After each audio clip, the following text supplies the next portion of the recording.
ایک احسان مند ہوں جناب سلطان ارشد صاحب کا، جو پاکستان میں ہیں، کراچی میں رہتے ہیں۔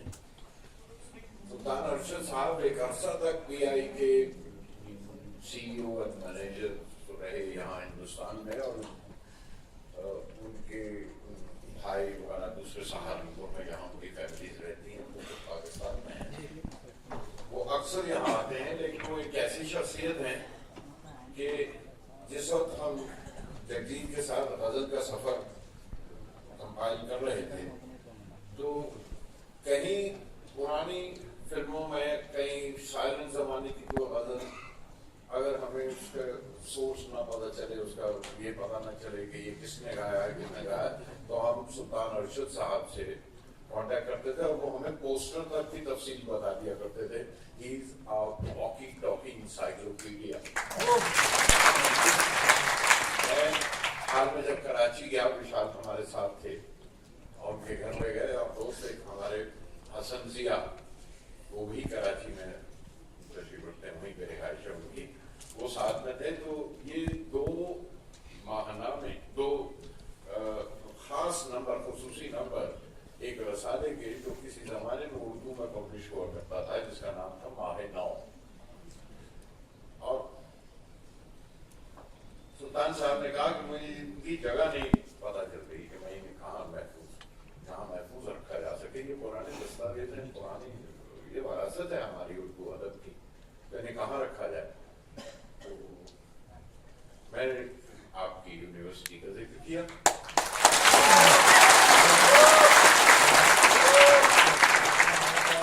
سلطان صاحب نے وہ اس پر نوٹ لکھ کر وہ میرے ہاتھ تھما دیے اور کہا کہ یہ آپ وہاں پہ جمع کرا دیجیے، جہاں اردو محفوظ ہے وہاں یہ بھی محفوظ ہے۔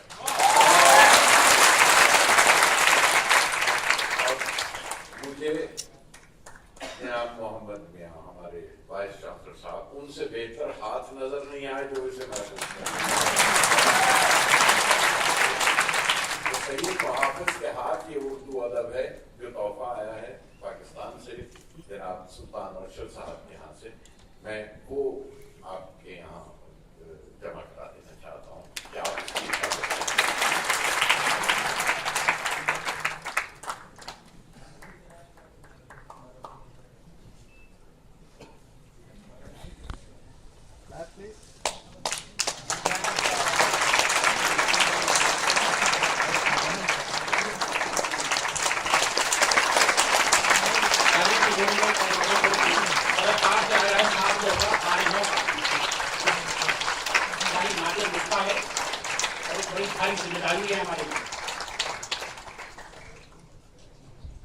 گلزار صاحب کے توسط سے ہم سلطان راشد صاحب کا شکریہ ادا کرتے ہیں، اور ایک ہمارا دروس میگزین ہے الکلام، جس کا خصوصی شمارہ مولانا آزاد پر ہے، کیونکہ مولانا آزاد کا یوم پیدائش ہم منا رہے ہیں اور ہر سال مناتے ہیں، تو الکلام کے خصوصی شمارے کی رسمی اجرا میں گلزار صاحب انجام دے رہے ہیں۔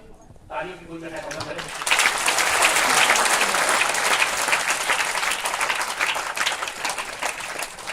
یونیورسٹی کا میگزین ہے، اسپیشل ایشو ہے مولانا آزاد۔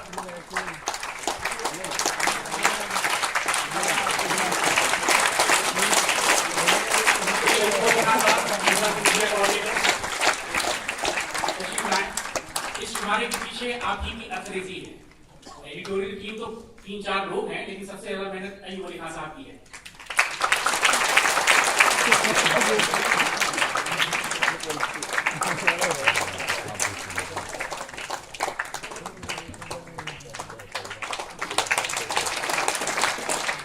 بہت شکریہ، بہت شکریہ معزز مہمانوں کا، بہت شکریہ۔